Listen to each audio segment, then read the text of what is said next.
project as well. So just a quick one. Please, I want this to be as interactive as possible. I just want to talk all through. So when I ask a question, feel free to unmute and also contribute as well as the question goes forward. So if I ask, what does a project mean to anyone? Is anyone here who wants to tell us what project means? If I ask, can I pick someone randomly? Adebanjo Kayode, what does a project mean to you, or what would you consider as a project? Feel free to unmute. Yeah, good afternoon, everyone. Good afternoon. Yeah, on my own hand, project is something that you put they have plan to execute and carry a lot of people along to be in the same page in order to achieve one goal. That's the project, the meaning of project I understand on my own hand. Okay, just to say this, if I decide that, if we all agree as a team, yes, sir, dog through the estate, and we agree, and the common goal is that we should ensure that the dog is walked around the estate, and we both agree, and we do that every day. Would we consider that as a project? On your definition? No, it's not a project. Okay, so from your from your definition, one of the things that is missing from your definition is that it's actually a temporary endeavor, okay, aim at achieving a particular goal. If I put it in simple terms, so for a project is actually a temporary. That word temporary means that it's not something that period of time. Okay, so where you're building a house or you are creating a tunnel, those are temporary endeavor because it has a start and end date. So every project must actually have a start and end date. So that's why we always define a project as a temporary endeavor aimed at achieving or producing a unique product. Every project is unique. No project is the same. So a project will always have a temporary endeavor to it must actually produce a unique output or a unique result as well. So when we talk about project management, I know most of us hear of project management all the time, but what does it mean? If you look at definition, project management is defined as the application of knowledge, skills, tools, and techniques to project management activities to meet project requirements.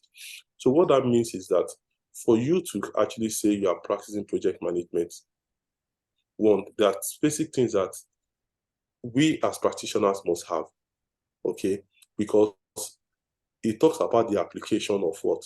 Knowledge, skills, tools, and techniques. So what are those knowledge? You must have a basic knowledge of project management. If you're a net and safety practitioner and you're involved on a project, one of the key things that the knowledge that is required of you is that one, you must have HSE experience or knowledge as well. But one thing that is also key is that you must also have good knowledge of project management as well, which is very important for anybody who is a net and safety practitioner. I've worked as HSE advisor, and at some point I worked as project manager. So I can see the difference, I can understand the gap between both.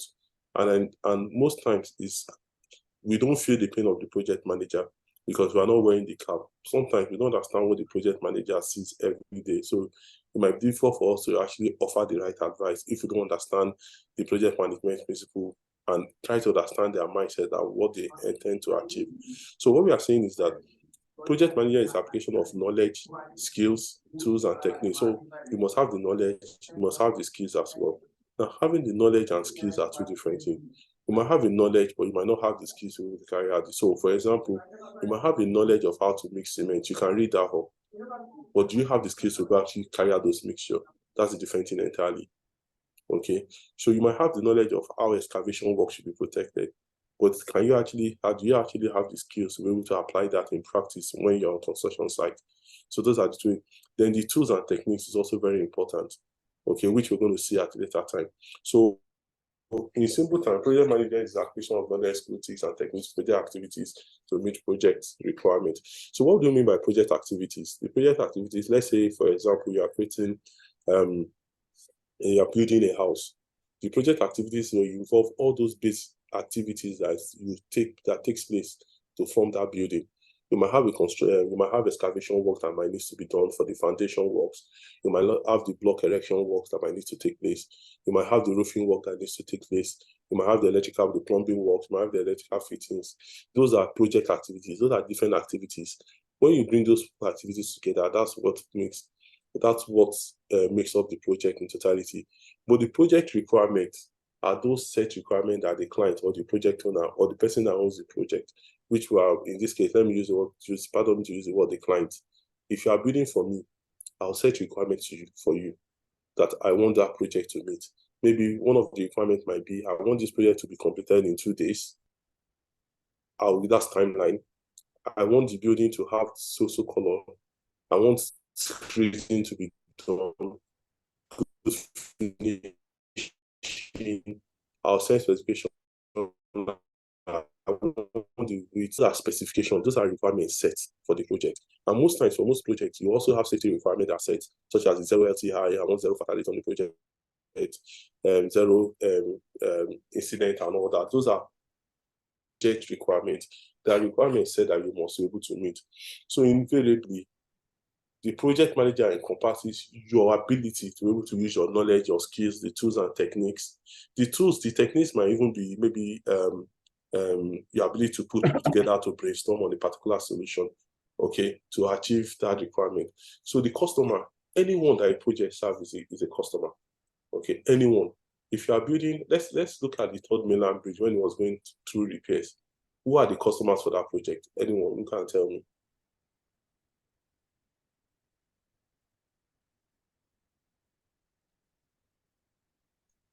Taxpayers. Anyone?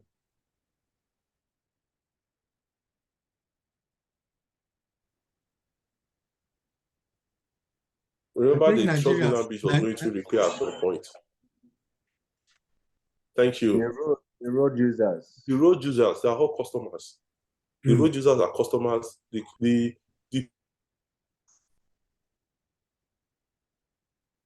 are also customers. So everybody that project is going to serve, they're all customers on those projects. Most of us move from the mainland to island. You have people coming from the mainland to the island every day. Also have people move from the island to the mainland.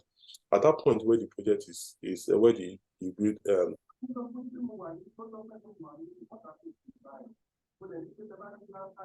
customers, because we have stake on the project. When the project is finished, we're able to apply the road and also be able to achieve the intended outcome. So what we're saying is that the customers is anyone that is served by that project as well. If you are building a mosque, you are building a church in a community.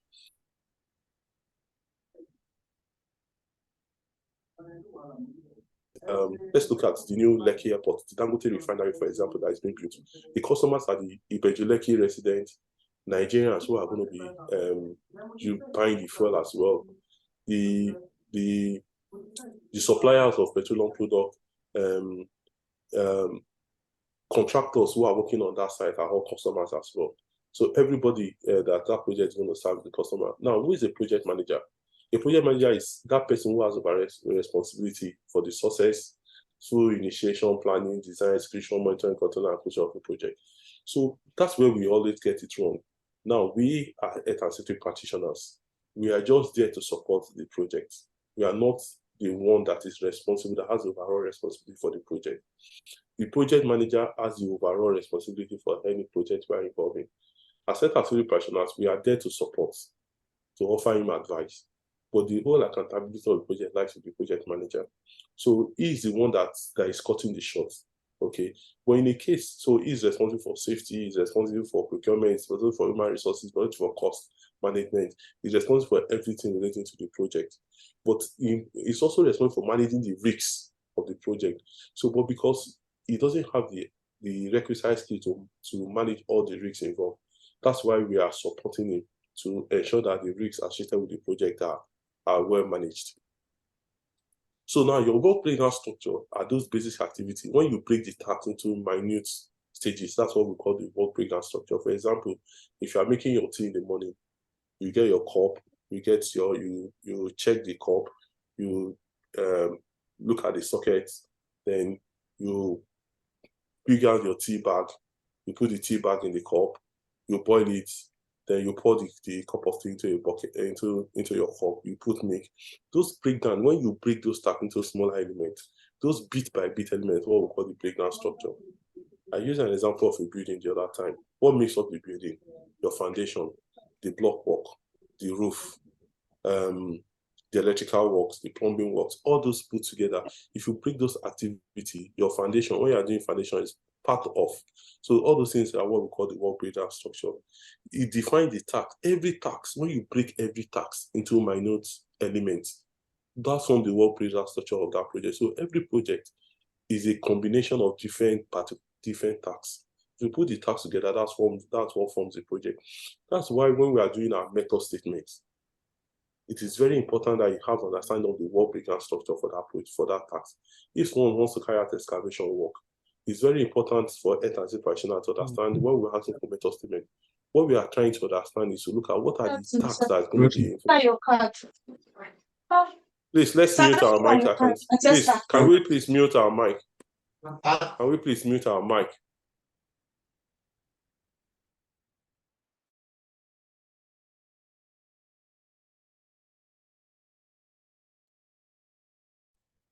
Okay, please, can you hear me now? So, when we break the task into minute elements, that's what forms the project as well. So let me take it back to the health and safety practitioner. When we are reviewing method statement, what is actually the method statement? The method statement tells you the method the contractor intends to use for carrying out the task. And you are looking at what are the safety implications involved in that task. So what you do during the work breakdown structure, if a contractor is carrying out, let's say, excavation work, for example, you might want to look what are the basic tasks that will be involved in that excavation work. What are the things you want to do? We'll bring our equipment. We'll do a scanning of the ground. We'll if there's underground services, we support underground services, we do a trial hole to locate whatever underground services. We are breaking down those tasks into minute elements. Okay, but when or through the trench. Okay, so by the time you break each of these tasks, the steps into minute elements, you then look at for each of these minute tasks, what are the risks or hazards associated with those tasks? You identify those hazards associated with each of those tasks. Then you then put control measures.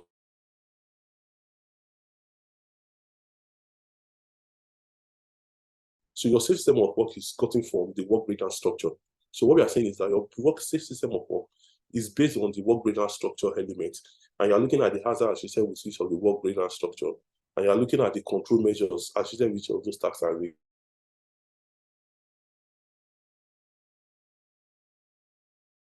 your safe system of work. Okay, so that's why when your method statement is submitted, you are looking at what steps you want to take in identifying those tasks. You are looking at each of those tasks broken down into minute elements. And you are then making decisions. Say, okay, yeah, you said you're going to lift.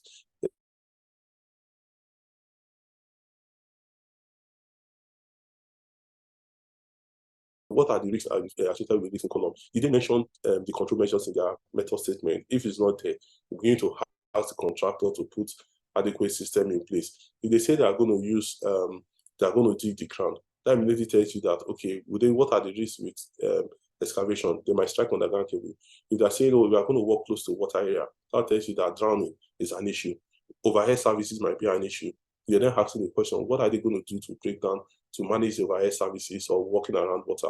Once they put those control measures in place, you then integrate that into your method statement. We know what an hazard is, and we'll make spend time on that, and risks as well. I think that most of us. Now, your project schedules actually state the milestones, the activities, and the variables that you intend. This will always in your project schedule shows you the start and finish date of the project. In fact, most times when you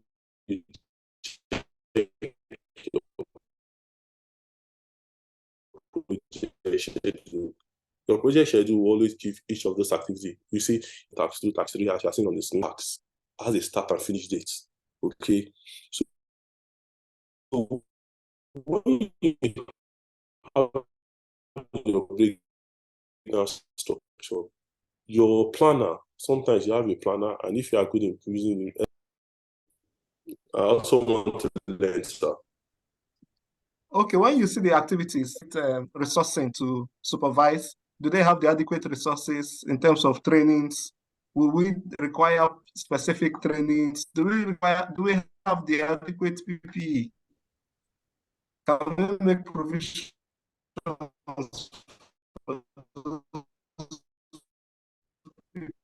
PPE before the work starts? So you adequate before you start the activity? Could you please unmute yourself? I think we'll be looking at risk measures ahead of time. This will enable the safety manager to begin to arrange for materials, rest PPEs, risk assessment that are associated with these jobs ahead, and or can we take it? Can we take it away? Just for the sake of planning as well. Thank you. Okay. Thank you. I think you've all made very significant contributions. I know Gerard Ben said project schedule help HSC know specifically the activities for the tasks of to do or assessment. Thank you, project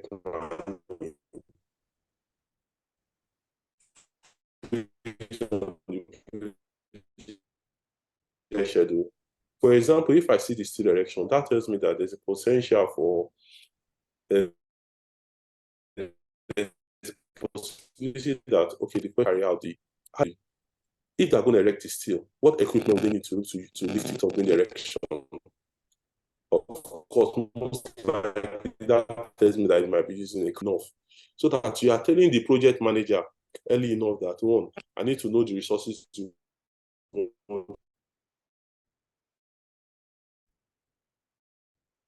use. And to do this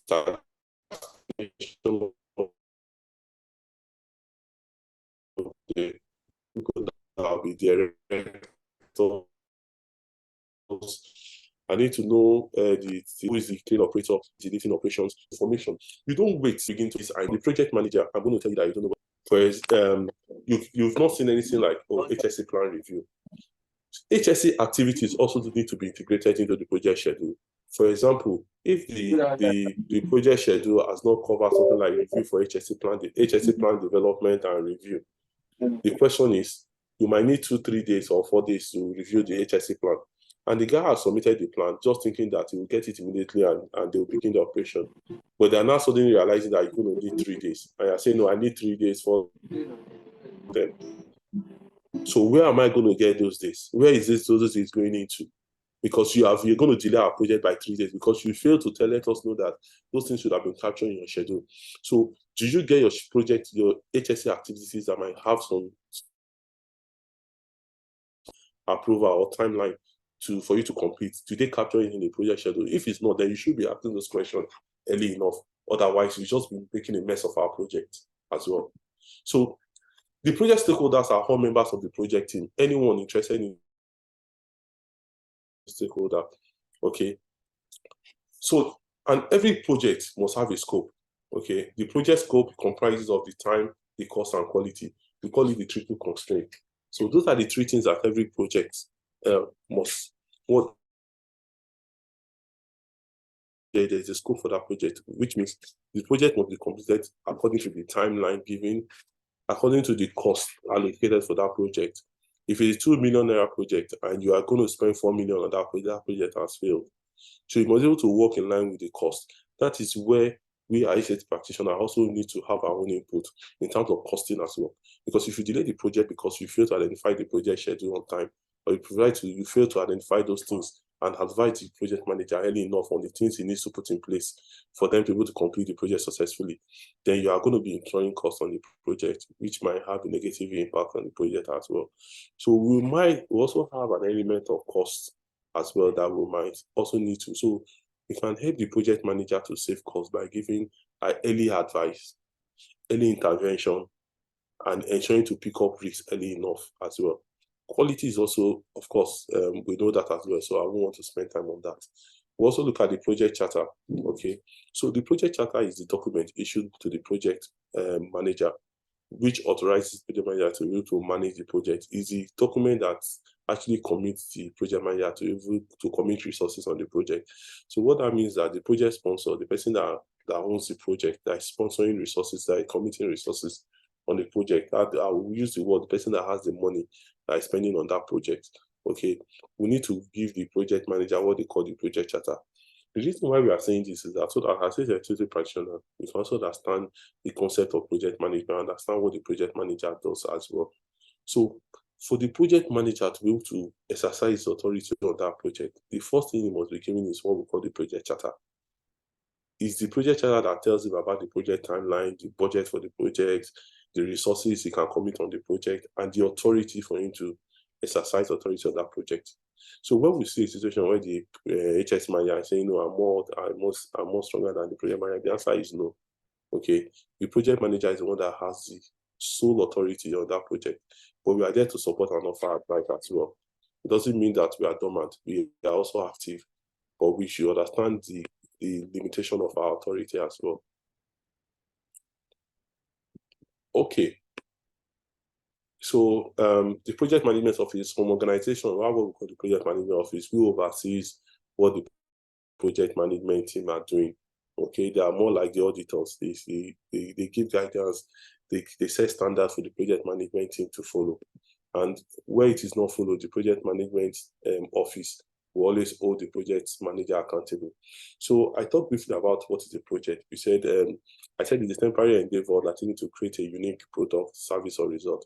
So sometimes the project might be to bring out a product. Sometimes it might be a service that you are rendering, and it has to start and end date. It could also be, for example, the project might also be to do a research. Just like when they're doing research on vaccination, on different vaccines for COVID-19. That's a project as well. We have Pfizer, we have other projects, companies different organizations who were trying to design these different vaccines. So it's also a project as well. So what are the nature of projects? We said projects are unique, okay? It is not operational. It is temporary because it has to start and finish. Every project must have a start and finish date. Even if it's a wedding, okay? The wedding has a start and finish date as well, okay? It has a time frame. It has resources, okay? You also have limited resources. So it also has limited resources as well, okay? So what we are saying is that nobody gives you a blank check for you to complete a project. The resources given for you to complete that project is limited, okay? And you must be able to work in terms of budget too. Every project has an element of risk. That's where the OHS risks also come in. We have other procurement risks, we have human resources risks, we have OHS risks, okay? We have financial risks. There are different risks. But for us, we are there to support the project manager to be able to manage the OHS risks. Okay, we also said a project also achieve beneficial change. Who can tell me what does that mean to you? Achieve beneficial change. Anyone? Did I pick randomly? Adams Aziz, do you know what that means? To achieve a beneficial change.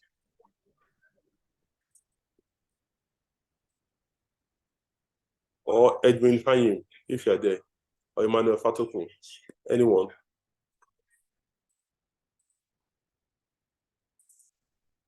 Okay, can I try? Can I try? Yeah, please go ahead. Okay, some projects are for incremental production, or maybe you want to expand a lifespan, or maybe to update your assets.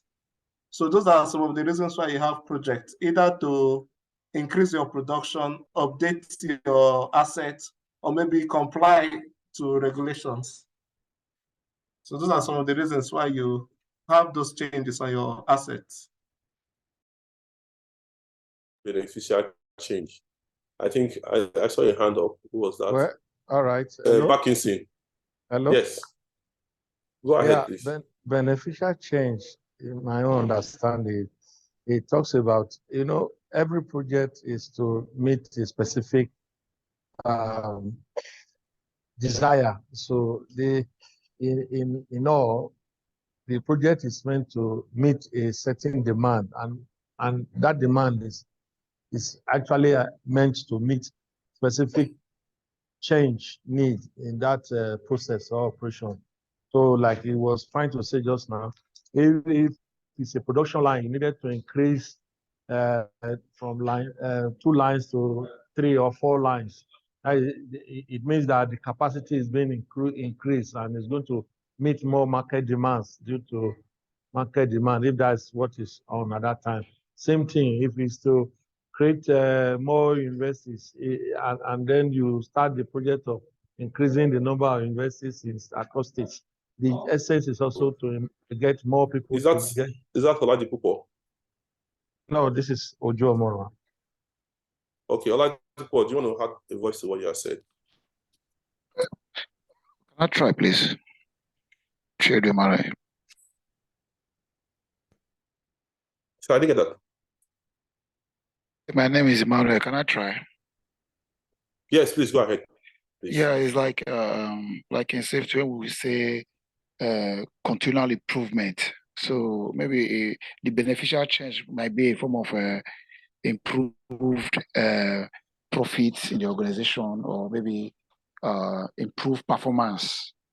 You understand, for such changes to occur in the project, maybe moving from one stage to a better level. I mean, that's why I look at it. Maybe. Yeah. Okay, so thank you. So if you, it just mentioned, I think the other contributor was saying that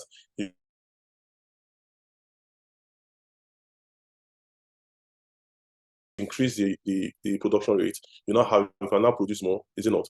Now, if you look at let me go back to the Dangote refinery. It's a project, is it not? So what are the benefits that comes with that?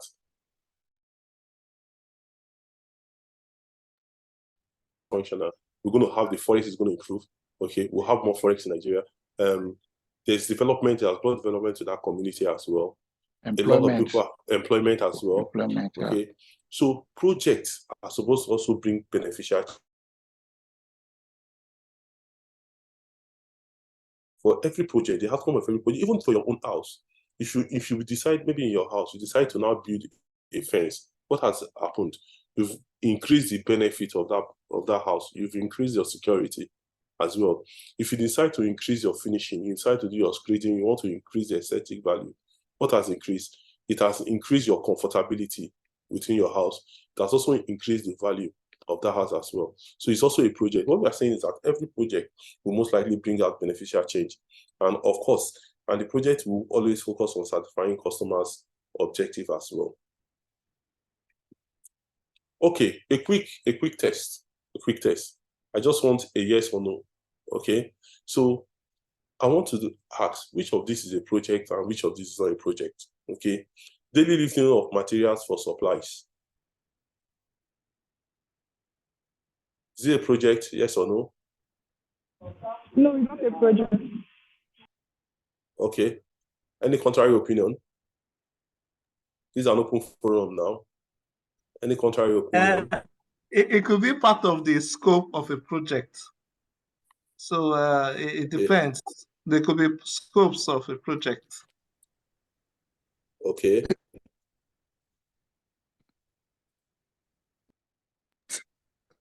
Not a project. Okay. So if you look at this, I didn't say daily lifting of materials for supplies till January 2nd. If I put to January 2nd, I've sent a deadline, is it not? So it's not a project. Anything you do, this is what is called what? Operations, because it's daily.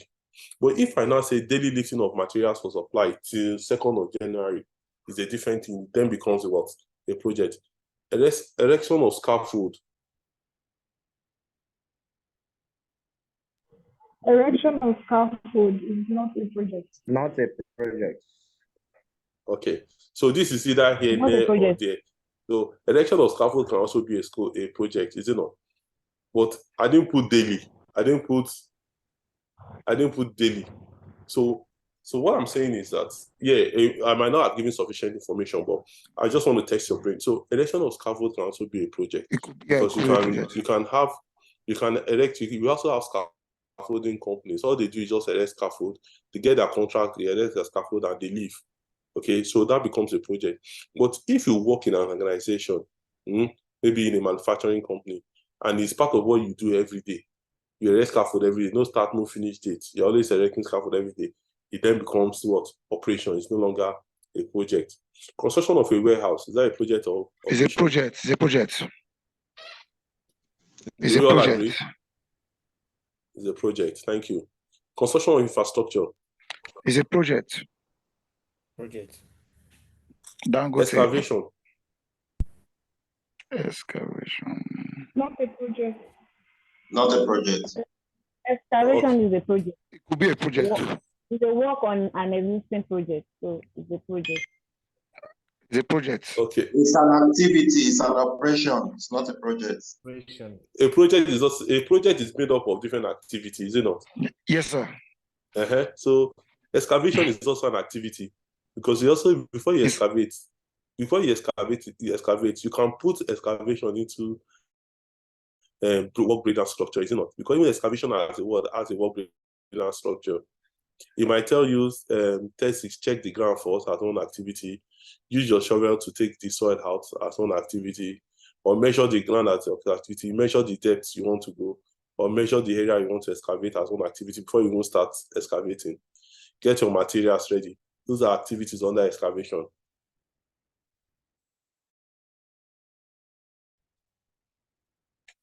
Okay, so excavation can be a project as well. Okay, but if I put daily excavation, it becomes operational. Okay, weekly checks of foundation works, is that project or excavation? Is this project or no? Non-project. Project. Not a project. Is that a project or not? Operation. Is operation. Not project. This is operation. I've given you an hint. Anything you operation. We have weekly. It's not a project. I said one of the key things. Yeah, I've already said weekly checks of foundation. What is a continuous work? It's continuous. There's no start or end date. And we said every project is unique in nature. You must have a start and finish date. If you are constructing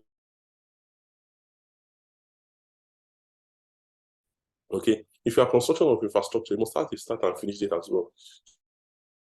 Are unique in nature, and they must have a start and finish date. The question is, what is project success? What does project success mean to us? What is project success? Abano, what is project success? What does it mean to you? Okay, the lady can go first. What is project success?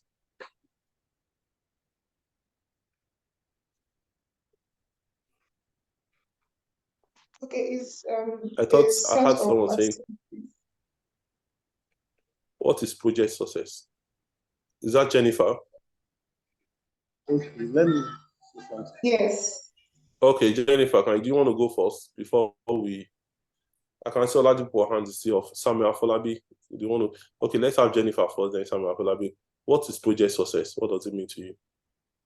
Okay, it's a set of activity or a particular task or project that is finished at a particular time with the particular resources or within the time frame that it was scheduled to actually finish, and was able to meet the customers or the client's expectation. Okay, if it meets the client's expectation, okay, Samuel.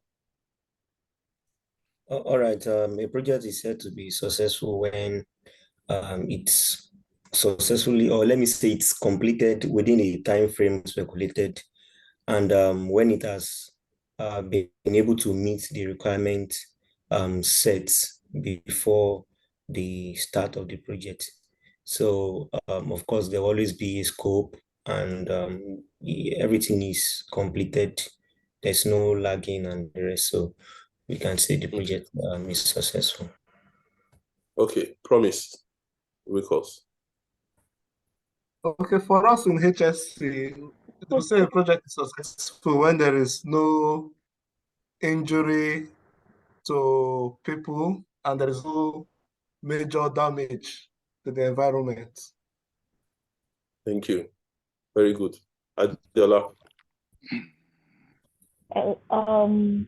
Project success has to do with when an organization, when they meet requirements, and it actually go beyond meeting schedule and budget. It can include when you deliver the benefits and meeting expectations of the beneficiaries or the stakeholders. Thank you. Anosike. Yeah, a project success is a project said to be successful when it's delivered within the scope of the sponsor. Yeah, that's it. Thanks. Okay, thank you. You've all mentioned very good contributions, but one thing we need to clear is that, every project has, remember when we're defining project management and when we talked about project, we said there are set requirements, right? So for a project to be successful, you need to meet the set requirements by the client or by the project sponsor. Okay, they must have set requirements, and most times they might tell you how to divide the project to time. Remember, we talked about the triples constraint: to time, to quality, to what again? To budget. Okay. So what we are saying is that those things need to be met. You need to meet those three. It needs to meet. But beyond that, in health and safety, we also talk about what you must able to have zero accident, zero incident, and zero fatality. Lost time injury. Yeah, thank you. I was on this, and I was trying to say, what did you say? A client was celebrating their project success, and they said, "Oh, we had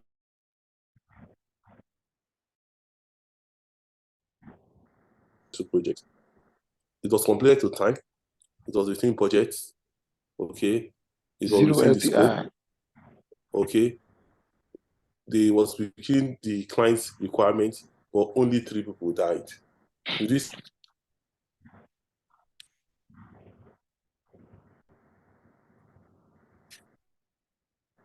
are we going to count that as a successful project? Okay. So since projects are temporary in nature, the success of projects should be measured in terms of completing projects between what? Cost, quality, resource, and risks, as approved between the project managers and what? The senior management. So for a project to become successful, it must be completed within the constraint of the scope. Okay. If the scope changes, you must be able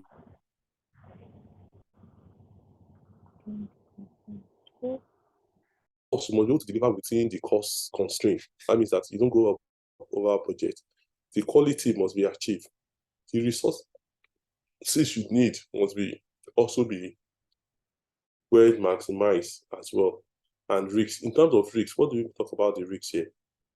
In terms of risks, we are talking about, in this case, for also HS personnel, we're talking about what? The operational health and safety risks, is it not? Okay, so we also want to make sure. That's why when they said only 3 people died, we can't take that as success because the risks was not well managed. Okay, so a project is also successful when we're able to prevent injury, disease, ill health, and it doesn't result into injury or ill health or fatality to people involved in the project as well. Any question at this point? Yes. I have a question. What is it? I didn't get the meaning of a project charter.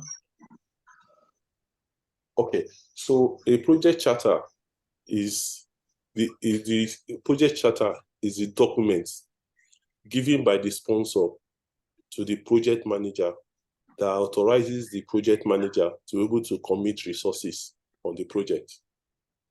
It's just like if I appoint you as my project manager, I need to give you a document called the project charter. that will state your responsibility. It will state the budget for that project. It will state the resources you need to commit on that project, and to also state the authority you have on that project. And to also state those constraints I said you must manage. That you must deliver the project to time, to cost, you must manage the risks. All those things are contained in the project charter, and it is handed over to you. And that is what you then use. That document becomes your own resource that authorizes you to be able to make decisions on the project. Exactly.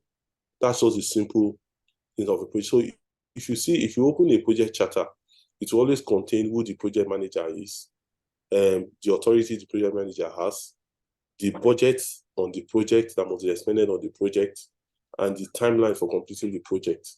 So it's a high-level document issued by the sponsor to the project manager, and which also includes the authority the project manager has on that project, and the budget and the timeline for completing the project.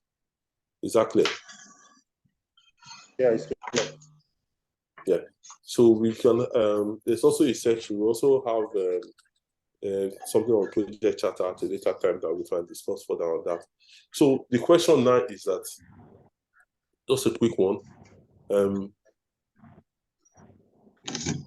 I have a question.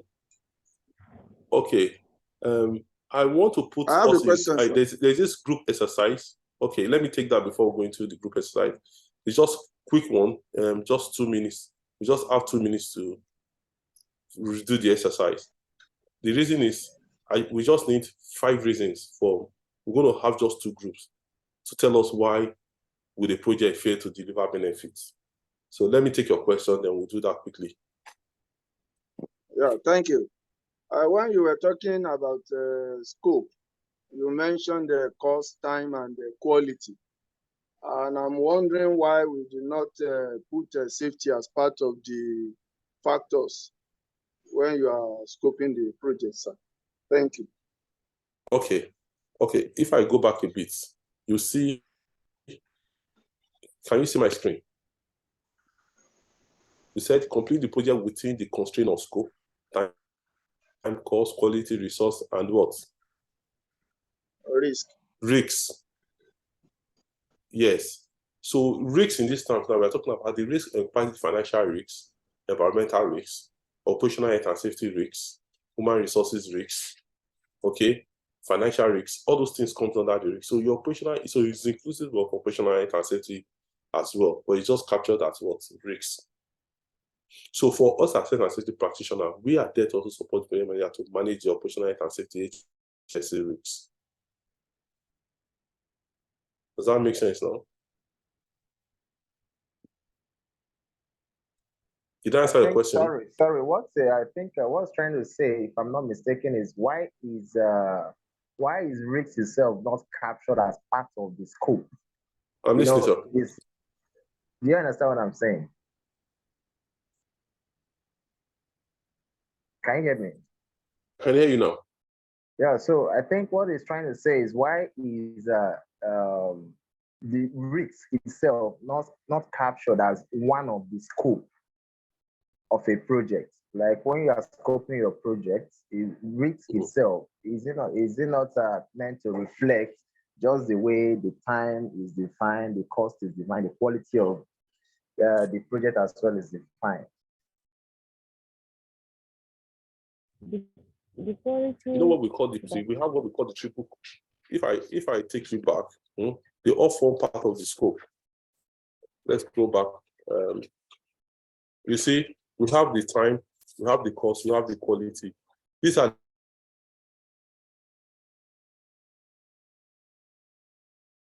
it expands beyond this. We've also expanded to also cover this new area that I mentioned. So part of the scope will also include risk. But we will have what they call the triple constraint. But if you read further, the recent textbook includes even 5 or 6 as well. They're even expanding this beyond 3 now. We have about 5 or 6 of them, which is now inclusive of risks as well. Sorry, I used the other figure. So they are saying now, rather than using a triangle, we can now have like a pentagon that has more than 5 or 6 areas, which encompasses all these ones I've just mentioned as well. Does that make sense? Yes, valid.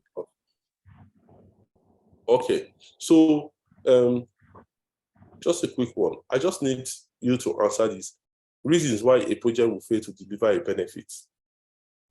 I'll just have two groups, okay? So you just need to accept in the group, agree among yourself, and we'll cut it in 3 minutes. And within 3 minutes, just agree, then we'll then come back and give your answers. Thank you. Are we good?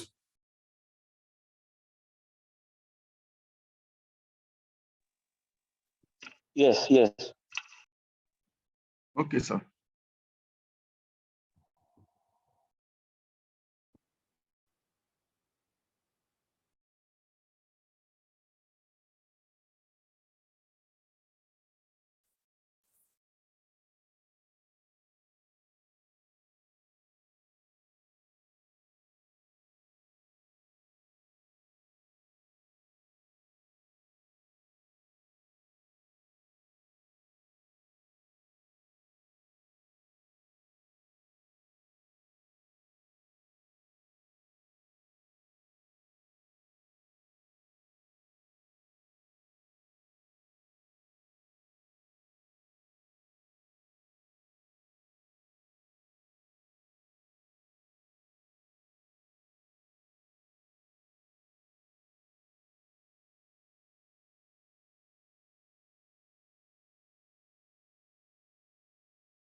Can you hear me now? Yes. Okay. Yes, we can hear you. Yes, can hear you. Yes. Sorry, because Yes. of time. This is not the full training section. It's just so we just quickly make. So who can tell me the reason why a project will fail to deliver benefit? Any group one? Anyone from group one?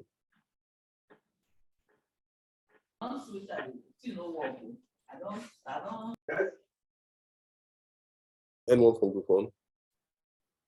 Okay, group two, group three. Anyone? Okay. Yeah, I'm coming in for 2. Can I Okay. take for group 2? Yes. Please go ahead. A project may fail if there is poorly defined project scope. Okay. Then if there is lack of resources, a project is bound to fail. For example, when resources to execute project, like getting things done in projects, when money is not coming from the source, from the project owners, the project is bound to fail. Then when there's poor I just came back and I didn't see it. when there is poor monitoring and quality controls, the project might fail. When I mean poor quality control, when